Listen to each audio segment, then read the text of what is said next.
இந்த பாடல் வந்து ஹிட் ஆகுமா ஆகாதா அப்படிங்கிறது தெரியாது. இது ரெக்கார்டிங் பண்ணிட்டு இருக்கும் பொழுது ஏவிஎம் தியேட்டர்ல தான் அது ரெக்கார்டிங் பண்ணாங்கன்னு நினைக்கிறது. பிரசாத் ஸ்டுடியோ கிடையாது, ஏவிஎம் ஸ்டுடியோ தான்.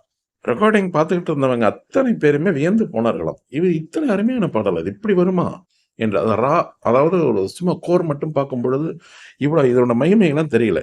இன்க்ளூடிங் இளையராஜா அவருக்கே கூட இத்தனை அழகாக டெலிவரி வரும் அப்படின்னு தெரியல. மனோவும் சொன்னலதாவும் அசத்தினார்கள்.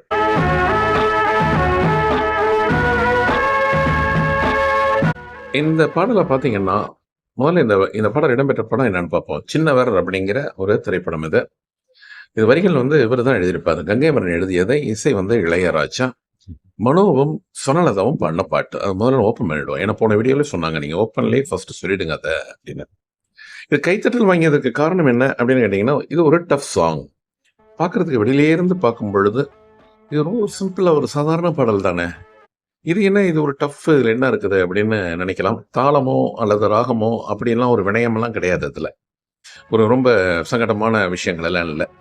ஆனால் எடுக்கிற இடங்கள் ஒன்று. ரெண்டாவது பார்த்தீங்கன்னா சங்கதிகள் நிறைய இருக்கும். நீங்கள் பார்க்கும்போது அந்த சங்கதிகள் தெரியாது. இன்னும் சொல்லப்போனால் சொனலத்தா மிக அழகான பாடகி, மிக அற்புதமான பாடகி. அவரை காட்டிலும் மிக சிறப்பாக வைத்திருப்பார் மனோ சங்கதிகள்.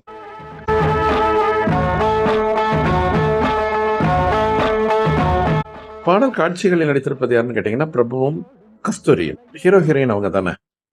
அந்த பிக்சரைசேஷன், விஷுவல் அதெல்லாம் அப்புறம் பார்ப்போம். முதல்ல இந்த சாங் பற்றின ஒரு டெக்னிக்கல் சமாச்சாரங்களை மட்டும் பார்த்துட்டு அதுக்கு பிறகு நம்ம திரைப்படத்தை பற்றி பேசுவோம். சின்னவர் அப்படிங்கிற இந்த திரைப்படத்தில் இந்த பாடலை வைக்கலாமா வேண்டாமா என்ற ஒரு குழப்பம் இருந்ததுதான் இளையராஜாவிற்கு. பாடல் பதிவாகல தான் இருந்தாலும் மெட்டு கையில் இருக்குல்ல, அவர் பாட்டு எப்படி டெலிவரி வருங்கிறது அவருக்கு தெரியும், இசைஞானிக்கு தெரியும். ஏதோ ஒரு படத்துல, ஒரு நல்ல படத்துல ஒரு இன்சர்ட் பண்ணி பார்க்கணும் இந்த பாட்டை, இந்த டியூனை அப்படிங்கிறது அவருடைய ஆசை. கங்கை அமரனின் டைரக்ஷன்ல உருவான திரைப்படம் தன்னுடைய தம்பி டைரக்ட் பண்றாரு. கதை, திரைக்கதை, வசனம் எல்லாமே கங்கை அமரன் தான். அதாவது கரகாட்டக்காரன் மாதிரி.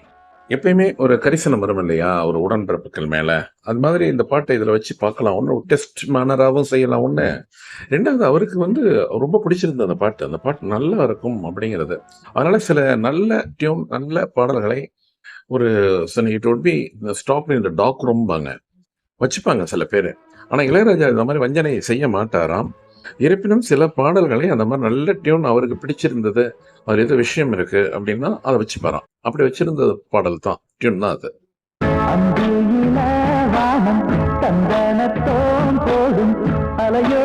மனோ தான் இந்த பாடலை பாடியிருப்பார். ரொம்ப அருமையா வேற பாடியிருப்பார். எஸ்பிபி பாட வேண்டிய சில துள்ளலான பாடல்களை எல்லாம் மனோவுக்கு கொடுத்து கொண்டிருந்தார் இளையராஜா அந்த காலகட்டத்தில். அது 86 தான் மனோ சினிமா துறைக்கு வந்தார். எஸ்பிபிக்கும் இளையராஜாவிற்கும் ஒரு சிறிய பிணக்கு, ஒரு ஈகோ. எஸ்பிபி பாடுவது போல் ஒரு துள்ளலான பாடல்களை பாடுவதற்கு ஆள் கிடைக்கவில்லை இளையராஜாவிற்கு. அதனால் வந்தவர் தான் மனோ. இந்த பாடல் பதிவு செய்யப்பட்டது 92. மனோவின் குரலுக்காகவே இந்த பாடல் அமைந்து போனது என்று சொல்லலாம். மனோவினுடைய குரலுக்கும் எஸ்பி பாலசுப்ரமணியம் அவர்களுடைய குரலுக்கும் என்ன வித்தியாசம் என்று தமிழ் இசைத்துறையில் வெகு நாட்களாக கருவிகள் வாசித்துக் கொண்டிருக்கும் ஒரு இசைக்கலைஞர் நம்மிடம் விரிவாக கூறினார். அதை நாம் பிறகு பார்ப்போம். சற்றே காத்திருங்கள். அதற்கு முன்பு இந்த மனோவினுடைய பல்லவி ஆரம்பித்த பிறகு ஒரு சின்ன ஃப்ரேஸ் வரும். இப்ப நம்ம கேட்க போறோம். அதை பாருங்களேன், ஒரு வீச்சில் எடுப்பார். அது ஒரு சமத்துல வர்றது மாதிரி தெரியும். அது ஒரு அழகா இருக்கும். ஆனா அந்த பீஸை வந்து ஸ்டார்ட் பண்ணும் பொழுது சமத்துக்கு தான் சரியா வரும். இது வந்து வீச்சில் ஸ்டார்ட் பண்ணுவார். அதை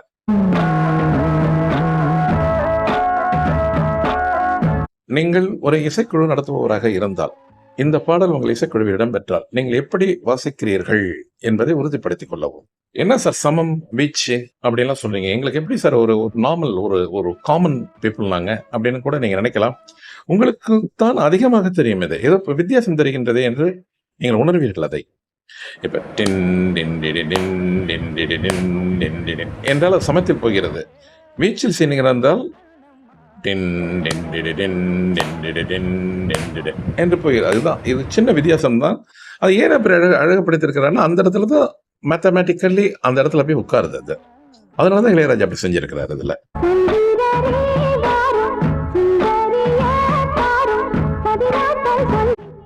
பொதுவாக இந்த மாதிரி பாடல்களுக்கெல்லாம் சித்ராவை தான் பாட வைப்பார் இளையராஜா. ஆனால் அவருக்கு அந்த மைண்ட்ல அவருக்கு எப்படி என்ன நினைக்கிறாருன்னு தெரியல. இந்த படத்துல வந்துங்க மொத்தம் 7 பாடல்கள். அனைத்து பாடல்களும் கங்கை மரன் தான் எழுதினாரு. அது ஒரு புறம். அப்புறம் சித்ரா வந்து 4 பாடல் பாடியிருக்காங்க. நம்ம எஸ்பிபி ஒரு பாட்டு எஸ்பிபியுடன் பாடியிருக்கின்றார், மலேசியாவுடன் பாடியிருக்கின்றார், மனோவுடனும் மற்றொரு பாடல் பாடியிருக்கின்றார் சித்ரா.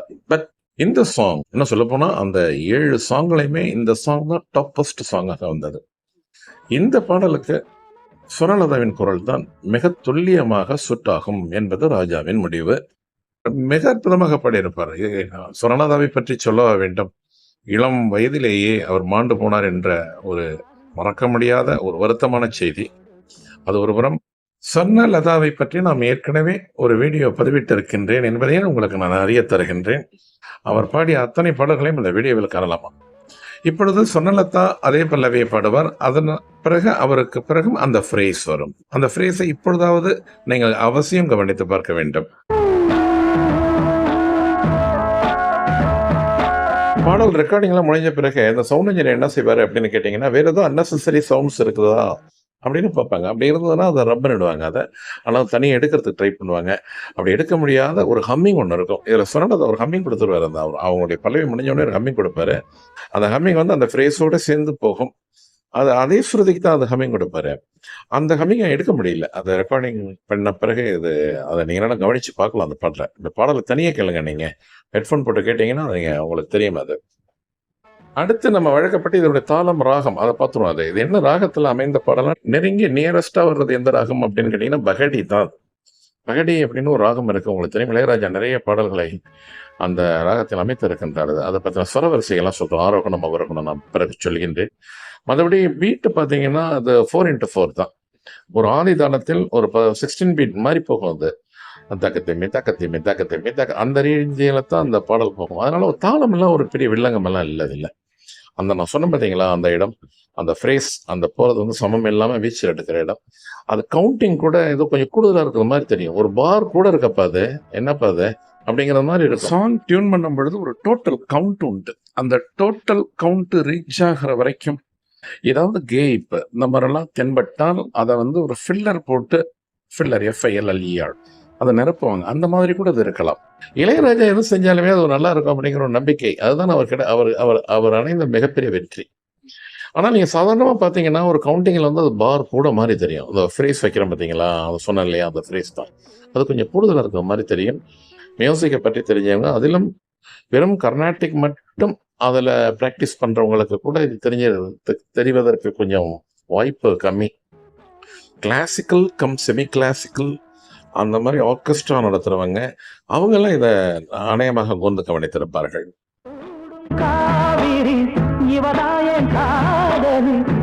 எஸ்பிபி வெர்சஸ் மனோ கம்பேரிசன், இந்த கம்பேரிசனே முதல்ல தப்புங்க அப்படின்னு சொல்ற நேயர்கள் நிறைய பேர் இருப்பீங்க. இருந்தாலும் மனோ ஒன்றும் அப்படி ஒன்றும் ஒரு சாதாரணப்பட்டவர் அல்ல என்பதை மனதில் கொள்ள வேண்டும். அந்த இசைக்கலைஞர் நம்மிடம் கூறியது என்னவென்றால், இவருக்கு ஒரு திக்னஸ் இருக்குமா, யாருக்கு, மனோக்கு. மனோ பிகினிங்கில் என்ன ஒரு திக்னஸ் இருக்கோ அது அவர் டாப் ஹையஸ்ட் பிச்சில் பாடினாலுமே அந்த அந்த போன்லெஸ் அந்த திக்னஸ் காமிப்பார். ஆனால் எஸ்பிபி வந்து இனிமையாக இருக்கும், ரொம்ப ஸ்வீட்டாக இருக்கும். அப்படியே தின் பண்ணிடுவார் லாஸ்ட்டில் போகும் பொழுது. அது ஒரு வித்தியாசம். அந்த வகையில் பார்க்கும்போது யார் உசத்தி யார் குறைவு அப்படின்லாம் நான் சொல்லலை, அவர் சொன்னது தான்.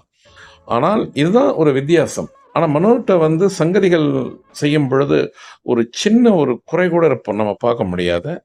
அதை தாண்டினவர் தான் எஸ்பிபி. ஆனாலும் அந்த போல்டு அந்த திக்கு வந்து அந்த கடைசி வரைக்கும் இருக்காது எஸ்பிபி கிட்டங்கிறது உண்மை. ஷார்ப் இருக்கும் அவர்கிட்ட.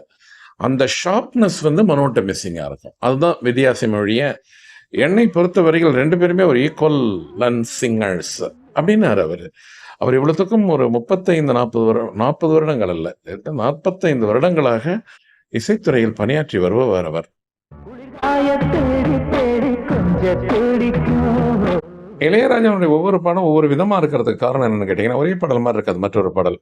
அது காரணம் வெவ்வேறு ராகங்களை வைத்து இசையமைப்பார் என்பது அனைவருக்கும் தெரிந்தது. இந்த பாடல் கூட பஹாடி என்கின்ற ராகத்தில் அமைந்த பாடல் அப்படின்னு சொன்னேன். இந்த பஹாடி ராகத்தினுடைய ஸ்வர அமைப்பை பார்த்தீங்கன்னா ரொம்ப ரொம்ப வித்தியாசமாக இருக்கும். போகும் பொழுது, அதாவது ஆரோகணத்தில் அசெண்டிங் போகும் பொழுது பார்த்தீங்கன்னா இருக்கும் ரீ 2, அது மாதிரி காந்தாரம் பெரிய காந்தாரம் தான், மதிமம் வராது, பஞ்சமம் உண்டு, அது மாதிரி தைவதம் கிடையாது, நிஷாதம் உண்டு. அடுத்து ஷஜம், மேல் ஸ்தாயி ஷஜம் வந்துடும் உங்களுக்கு. வேடிக்கை பாருங்க, இறங்கும் பொழுது அவரோகணத்தில் டிசெண்டிங்கில் எல்லாமே வரும். எல்லாமேனா கல்யாணி ராகத்துக்குரிய அத்தனை சுரங்களும் வரும். ஷஜமும் நிஷாதம், இரண்டு பெரிய நிஷாதம், தைவதம், அடுத்தது மத்தியமம் மட்டும் ஒன்று. அதனால கல்யாணி ராகமாக நான் சொன்னது தவறு. அது இறங்கும் பொழுது கல்யாணி ராகத்தின் அடிப்படையில் வரும்னு சொன்னது தப்பு. இறங்கும் பொழுது மத்தியமம் ஒன்று தான் வரும். காந்தாரம் அது பெரிய காந்தாரம், ரிஷபமும் ஒரு 2. இது நீங்கள் ஆரோகணமும் அவரோகணமும் நீங்கள் ஒரு 3 காலத்தில் போயிட்டு வந்தாலே இந்த பாடல் வந்துடும். அதான் சிறப்பு. ஃபார்முலாவே அதுதான். ஒரு பாடலினுடைய ஒரு ராகத்தினுடைய அந்த ஆரோகணத்தையும் அவரோகணத்தையும் நம்ம 3 காலத்திலையும் வாசித்து பார்த்தா அந்த பாடல் வரும். என்னென்ன பாடல்கள் எல்லாம் அதில் காயின்சைடைஸாக இருக்குங்கிறது நமக்கு நல்லாவே தெரியும். இது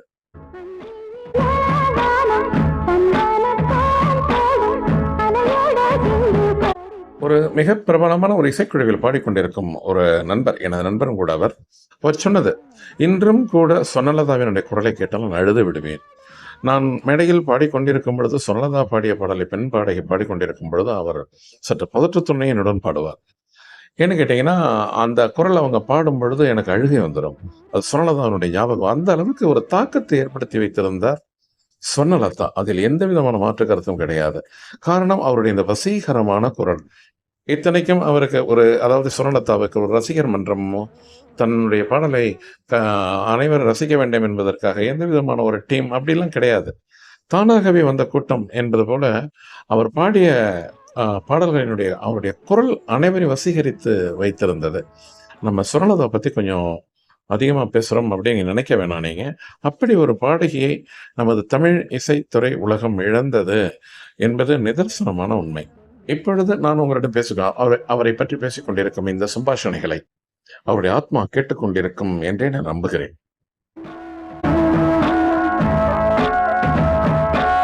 கோழி கூவுது என்கின்ற படத்தை போல ஒரு ஃப்ளூக்ல இந்த படம் மிக வெற்றி படமாக வரும் என்ற நம்பிக்கை இருந்திருக்க வேண்டும் கங்கை மரனுக்கு. அதனால தான் பிரபுவை இதில் ஹீரோவாக்கினார்.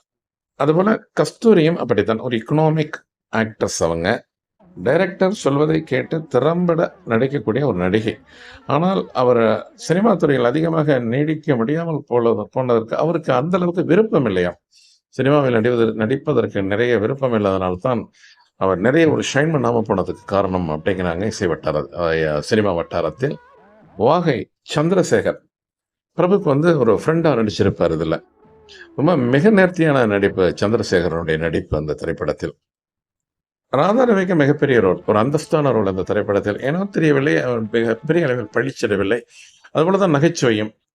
கவுண்டமணி செந்தில், அது ஏதோ சொல்வார்களே, வாழை ஒரு முறைதான் பழக்கம் என்பது போல கங்கை மரன் எழுதி கொடுத்த வசனங்களை தானாகவே அந்த ஸ்பாட்லேயே கிரியேட் பண்ணி அப்படி ஒரு ஹியூமர் வைப்பாங்க. இந்த குறிப்பாக இவருடைய கங்கை மரன் படங்களில் அந்த மாதிரி தான் வச்சுருப்பாங்க. அதில் நகைச்சுவை காட்சிகள்லாம் அந்தளவுக்கு மிகப்பெரிய அளவில் ரசிக்கும்படியாக இருக்காது.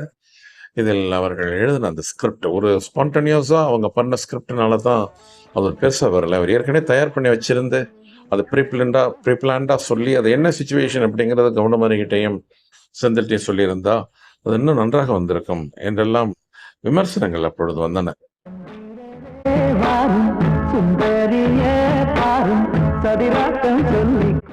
படம் பிடித்தது, அதாவது சினி போட்டோகிராஃபி. சபாபதி அப்படிங்கிறவர் தான் கேமராவை பிடித்திருப்பார். காட்சி அமைப்புகள் எடிட்டிங் உட்பட்ட விஷயம் அது. இருப்பினும் அந்த கேமரா ஆங்கிள் மற்றும் அவர் அந்த எடுக்கப்பட்ட இடங்கள் எல்லாம் மிக சிறப்பாக இருக்கும். ஒளிப்பதிவு மிக சிறப்பாக இருந்தது. இந்தியன் எக்ஸ்பிரஸ் பாராட்டி இருந்தது. கங்கை மரனைத்தான் திட்டி இருந்தது அதனுடைய விமர்சனத்தில். ஸ்டோரி டெல்லிங் டேக்ஸ் இது சம்திங் எல்ஸ் நியரர் அப்படிங்கிற மாதிரி சொல்லியிருந்தது. ஆனால் படம் பிடித்த தன்மை மிகவும் அழகாக இருந்தது என்று சினி ஃபோட்டோகிராஃபி ரொம்ப வாழ்த்து எழுதியிருந்தது. அப்பொழுது படித்த ஞாபகம் எனக்கு. அதுபோல தான் இருக்கும் காட்சி அமைப்பு, பிக்சரைசேஷன். குறிப்பாக இந்த பாடலில் கூட அந்த டான்ஸ் அமைச்ச விதமெல்லாம் பார்த்தீங்கன்னா ரொம்ப பிரமாதமாக இருக்கும். அது கோரியோகிராஃபர் யாருன்னு தெரியல இந்த திரைப்படத்துக்கு. ரொம்ப அந்த ஸ்டெப்ஸ் மூமெண்ட்லாம் ஒரு ரசிக்கும்படியாக இருக்கும். உட்காந்து பார்ப்போமே, ஒரு ரெஸ்ட் தானே, ஒரு பாட்டு சீன் தானே, அது கொஞ்சம் வெளியில் போயிட்டு வரலாமே அப்படின்னு நம்ம போயிட்டு வர முடியாது. குறிப்பாக இந்த பாடலினுடைய அந்த டான்ஸ் பார்க்கறதுக்காக வேண்டியாவே உட்கார்ந்திருப்பாங்க அப்படிங்கிற மாதிரி இருக்கும். அந்த ஏதோ ஒரு மீனவ கிராமத்தில் கடற்கரையில் அந்த கட்டுமரம் சம்பந்தப்பட்ட பொருட்களை அந்த தோளில் சுமந்து கொண்டு அவர்கள் ஒரு ஆடி வருவார்கள். அது மிக அமைப்பாக இருக்கும். அது மிக அற்புதமாக இருக்கும். அது இந்திராணி மூவிஸ் என்பதுதான் திரைப்படத்தை தயாரித்தது. சி.ஹெச். வேணு என்பவர் கங்கைவரனுக்கு நுணுக்கமான ஒரு கூட்டாளி. நம்ம நண்பர் தான். அவரை சொந்தக்காரர்கள் என்றாலே ஒரு பத்திரிகையில் படித்ததாக எனக்கு ஞாபகம் இல்லை. அவருக்கும் சி.ஹெச். வேணுக்கும் சொந்த பந்தங்கள் எல்லாம் இல்லை. அவர் ஒரு நண்பர். இருவரும் சேர்ந்து நிறைய படங்கள், அதாவது சி.ஹெச். வேணு தயாரித்த சில படங்களை கங்கைவரன் டைரக்ட் செய்திருக்கின்றார். மற்றபடி அவர்கள் இருவரும் ஒரு நட்பு வட்டாரம் மட்டுமே. சி.ஹெச். வேணு எப்பொழுதும் கங்கைவரனை வைத்து படம் எடுப்பதில் ஆர்வம் காட்டுவாராம். அதுபோலதான் இந்த திரைப்படத்தை அவரை இயக்கச் சொல்லியிருந்தார். வேறொன்றும் இல்லை. எடிட்டிங் மிகவும் முக்கியம் இந்த திரைப்படத்தில். எல்லா திரைப்படங்களையும் நீங்க பாத்தீங்கன்னா பி லெனின் அவர் தான் லீட் மேனா இருப்பாரு. அவர் வி.டி. விஜயன் அடுத்தது அவர் அசிஸ்டன்ட் மாதிரி தான் போட்டிருப்பாங்க. ஆனா இந்த திரைப்படத்துல வி.டி. விஜயன் தான் முழு எடிட்டிங், கம்ப்ளீட் எடிட்டிங் ஒர்க் பார்த்தது. லெனின் சப்போர்ட் பண்ணாரு. நான் சில விவரங்கள் சில அனுபவபூர்வமான சில எடிட்டிங் ஒர்க்ஸ் தனக்கு தெரிஞ்சுக்கணும்னா வி.டி. விஜயன் என்ன செய்வார்னு கேட்டிங்கன்னா, லெனினை பக்கத்தில் வச்சுக்கிட்டு தான் ஒரு துணிச்சல் இருக்குமா.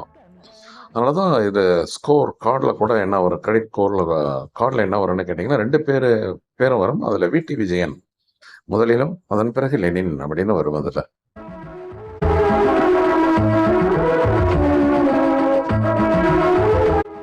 இப்போ நம்ம இந்த கேட்டுட்டு இருக்கிறோம்ல ஒரு ஃப்ரேஸ், கம்ப்ளீட் வயலின் பீஸ் தான் அது. இது இந்த பாடலுக்கு தேவையே இல்லாத ஒரு இடம் போல் தெரியும். இளையராஜா எது செஞ்சாலும் ஓ சூப்பர் சூப்பர் அப்படிங்கிற உண்மைதான். சில ஏதாவது நம்ம அழுத்தம் திருத்தமாக இது ஏன் வச்சிருக்காரு அப்படின்னு நம்ம ஒரு மேதாவி மாதிரி சொல்ல முடியாது. ஆனா அதே மாரி ஒரு விமர்சனம் எழுந்தது. இந்த பாடல் வெளிவந்த சமயத்தில் 92 வெளிவந்த பாடல் அது. அப்பொழுது ஒரு பேசும் பொருளாக இருந்தது. சம்பந்தமே இல்லாம அப்படி ஒரு ஃப்ரேஸ் வச்சிருக்காரு எதுக்கு அப்படின்னு. அதை மற்றொரு முறை கேளுங்கள்.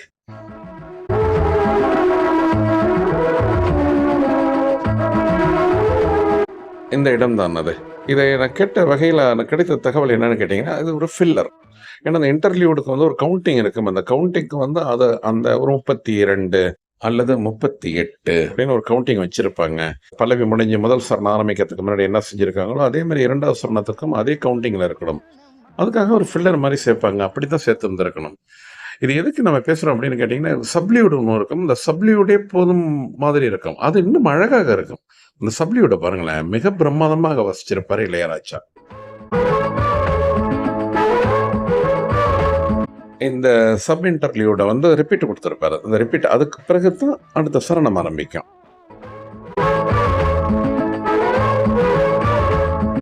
சொர்ணலதா தான் இந்த சரணத்தை எடுப்பார். அத்தனை பிரமாதமாக கண்கள் நீர் வர வைக்கும். அவருடைய குரலை அவர் மறைந்து விட்டார் என்பதனாலவோ என்னவோ தெரியவில்லை. அந்த வசீகர குரல் பாருங்களேன். எல்லாரையும் நம்ம சொல்லிட்டு லிரிக்ஸிஸ்ட பத்தி நம்ம பெருசா சொல்லல. அவர் கங்கைவரன் தான். சின்னவர் என்கின்ற திரைப்படத்தில் கதை, திரைக்கதை, வசனம், டைரக்ஷன், பாடல்கள், இசை மற்றும் அண்ணன்ட்ட கொடுத்துட்டாரு. மற்றபடி எல்லாமே அவர் தான். சகலகலா வல்லவன் கங்கை அமரன். வேர்ட்ஸ் எல்லாம் ரொம்ப ஹைக்கூவா இருக்கணும் அப்படின்லாம் கவலைப்பட மாட்டாரு கங்கை அமரன் தன்னுடைய பாடல்களில். மக்களிடம் ரீச் ஆகுறது மாதிரி ஒரு சிம்பிளான வேர்ட்ஸ் இருந்தால் போதும். அதுதான் அவருடைய ஃபார்முலா. இந்த பாடலில் உள்ள லிரிக்ஸை நீங்க தனியாக படிச்சு பாருங்க அப்புறமா ப்ளீஸ். அப்போ தெரியும் உங்களுக்கு அது. ஓஹோ, ஒரு வெரி சிம்பிள், எல்லாருக்கும் ரீச் ஆகிற ரொம்ப எளிதில் புரியக்கூடிய வார்த்தைகளை தான் எழுதியிருப்பாரு கங்கை அமரன்.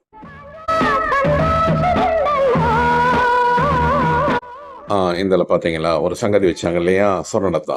அதுதாங்க அவங்களுடைய ட்ரேட்மார்க்கு. அது மிகப்பெரிய ஒரு வினயமான சங்கதிகள் எல்லாமே இல்லை. எல்லா பாடகிகளும் பாடக்கூடியதான். அது என்னமோ தெரியல, இவங்க பாடும் பொழுது, அந்த சொர்ணலதா பாடும் பொழுது மனதை ஈர்க்கும் இம்மாதிரியான சங்கதிகள். அதை அப்படியே மனோவிடம் கொண்டு போய் கொடுப்பார். மனோ தன்னுடைய பாணியில் அதை எடுத்து செல்வார் பாருங்கள். ஃபினிஷிங்கில் அந்த இடத்துல ரொம்ப அமர்க்களப்படுத்திருப்பார் மனோ. அதுதான் மனோ இஸ் மனோ அப்படிங்கிறது மாதிரி காண்பிப்பது போல் இருக்கும். எந்த பாடகரையும் நாம் குறைத்து மதிப்பிட முடியாது என்பதற்கு இதுவெல்லாம் ஒரு சான்று என்பதற்காக கூறுகின்ற நேயர்களே.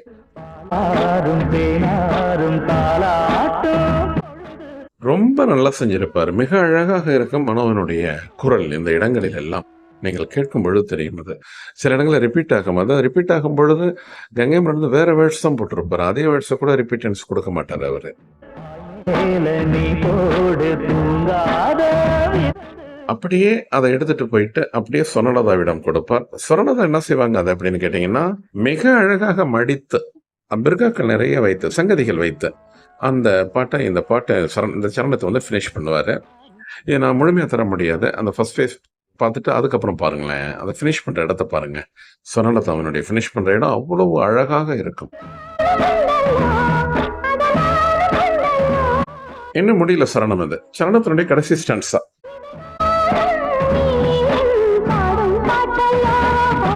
ஆஹா, அமர்க்களம், அற்புதம். அத்தனை கஷ்டமான இடங்கள்லாம் ஒரு டிராவல் பண்ணிட்டு கொஞ்சம் லேண்ட் ஆகும் பொழுது ஒரு ஏற்படும் சந்தோஷம் இருக்குல்ல, அதுதான் திரைப்பட பாடல்கள்ல குறிப்பா நீங்க பல்லவியை முடிச்சு அடுத்தது வந்து நேரம் அந்த ஃப்ரேஸ் போயிட்டு அப்புறம் சரணம், முதல் சரணம் போயிட்டு திருப்பி பல்லவி வந்து பிறகு ஒரு ஃப்ரேஸ் போயிட்டு பிறகு ஒரு சரணம் பாடிட்டு அந்த லேண்ட் ஆகுவோம். எதுக்கு அகைன் கடைசி பல்லவிக்கு லேண்ட் ஆகும். அவ்வளவு சந்தோஷம் மனசுக்கு வரும். நமக்கே இவ்வளவு சந்தோஷம் வரும்போது அந்த பாடிய பாடகர்களுக்கு எப்படி இருந்திருக்கும். நன்றி நேயர்களே.